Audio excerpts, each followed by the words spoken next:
Waktu yang ditentukan tiba. Langit di atas rumah kuno itu seperti memudar menjadi kelabu, membiarkan bayangan panjang melarikan diri dari pepohonan tua yang menjulang dengan dahan yang keriput. Seperti jemari raksasa, udara terasa dingin menusuk. Bukan dingin biasa, melainkan dingin yang membawa serta aroma apak dan kelembapan tanah kuburan. Seolah alam pun menahan napas di hadapan bangunan itu. Dinding-dindingnya yang kusam dan mengelupas, dengan jendela-jendela pecah yang menatap kosong bagai mata tanpa pupil, seolah menyiratkan derita tak berujung yang terperangkap di dalamnya.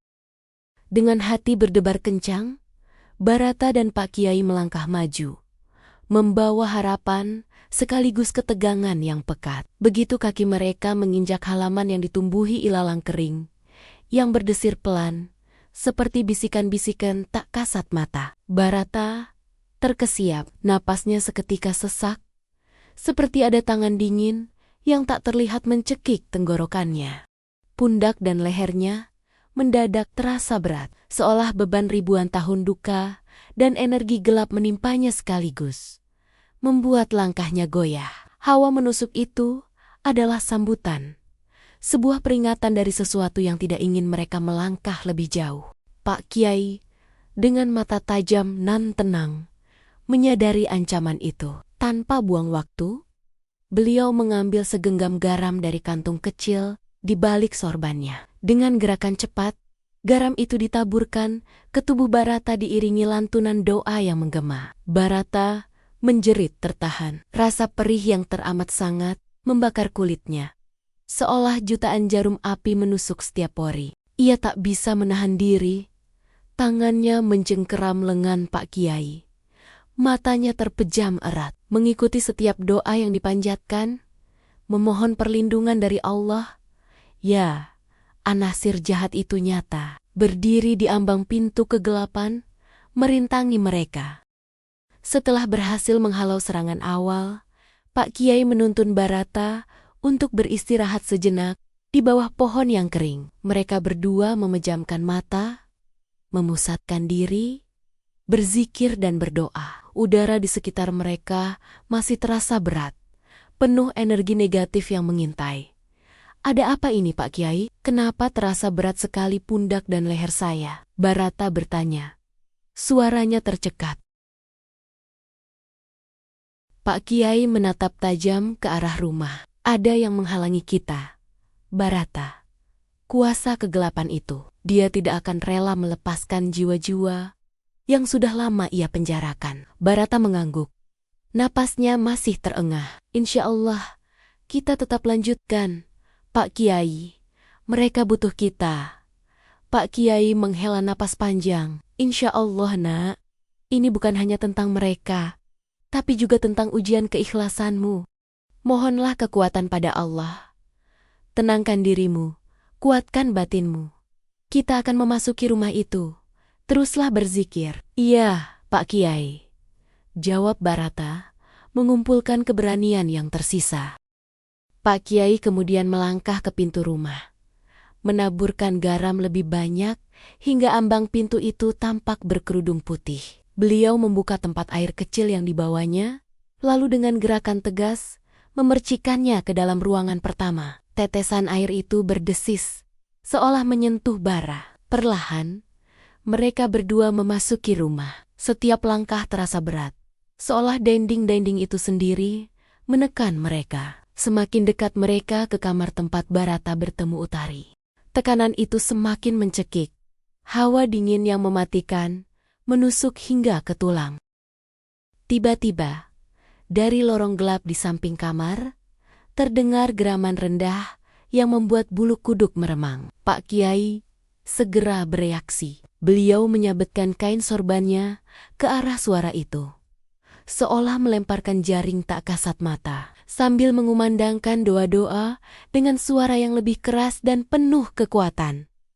Sejenak, suasana hening. Alhamdulillah, sudah aman, Barata. Suara Pak Kiai terdengar mantap, memecah ketegangan. Mari kita masuk kamar itu. Kamu mulai saja mengambil foto-foto ruangan pintu, dan jendela, termasuk lorong tadi. Dari sanalah kegelapan itu berakar. Pak Kiai kemudian memusatkan doanya di lorong itu, menaburkan garam, dan memercikan air tanpa henti. Saat tetesan air itu menyentuh lantai, terdengar rintihan panjang yang berubah menjadi jeritan pilu yang memekakan telinga. Berulang kali, seolah berasal dari jiwa-jiwa yang disiksa. Suara-suara itu perlahan mereda, digantikan oleh keheningan yang dingin, namun terasa berbeda. "Alhamdulillah, bagaimana kondisimu, Barata?" tanya Pak Kiai. "Alhamdulillah, saya baik, Pak Kiai. Foto-foto pun sudah saya ambil," jawab Barata, merasa lega yang teramat sangat. "Jika demikian, kita sekarang bisa pulang. Ayo segera kita keluar dari sini," ajak Pak Kiai dengan nada mendesak. Mereka bergegas meninggalkan tempat itu. Langkah kaki mereka cepat, seolah diuber bayangan tak terlihat. Namun, begitu mereka melangkah keluar dari pintu dan mencapai halaman depan, udara kembali terasa berat, seolah ada dinding tak kasat mata yang menghantam, membuat mereka berdua terhuyung. Dari bayangan di bawah pohon-pohon tua, muncullah pusaran kegelapan yang pekat, memancarkan aura dingin yang membekukan. Geraman itu kembali, kini lebih keras dan mengancam. Kuasa kegelapan tidak rela melepaskan mangsanya begitu saja. Pak Kiai maju selangkah, menempatkan Barata di belakangnya. Sorban putihnya berkibar pelan di tengah hembusan angin aneh. Dengan mata terpejam erat, beliau mengangkat kedua tangannya, melantunkan doa-doa yang lebih panjang dan kuat. Suaranya kini bergetar, namun penuh otoritas. Dari genggamannya, seolah ada cahaya putih yang memancar, menyerang pusaran kegelapan itu. Suara lolongan panjang dan mengerikan terdengar dari pusaran itu, seolah energi jahat itu kesakitan. Pusaran itu bergejolak hebat, berusaha menyerang balik, namun kekuatan doa Pak Kiai tak tergoyahkan. Perlahan tapi pasti, pusaran kegelapan itu mulai memudar, mengerut, hingga akhirnya lenyap sepenuhnya, meninggalkan keheningan yang bersih. "Alhamdulillah," bisik Pak Kiai, napasnya terengah, namun senyum kemenangan terukir di wajahnya. "Kita berhasil menghalaunya, Barata." Barata, yang selama adegan itu menahan napas dengan jantung berdebar kencang, kini bisa bernapas lega. Setelah berhasil lolos dari cengkeraman kegelapan yang mengintai di halaman rumah, Barata dan Pak Kiai akhirnya tiba di lingkungan apartemen. Dengan hati yang masih berdebar, mereka menenangkan diri di masjid, menunaikan syalat, istirahat sejenak, dan mencari kedamaian setelah pertarungan spiritual yang dahsyat. "Barata, habis ini tidurlah. Kuatkan jiwamu," pesan Pak Kiai. Suaranya menenangkan. "Besok pagi baru kau cetak foto-foto itu. Diberi label sambil berdoa. Malamnya kita ke rumah itu lagi untuk menempelkannya dan mendoakannya agar menjadi pembebas bagi arwah-arwah yang terpenjara di situ.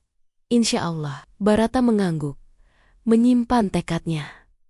"Iya, Pak Kiai, insya Allah." Malam itu, Barata dapat beristirahat dengan tenang dan aman. Jiwanya damai setelah menjalani ujian berat.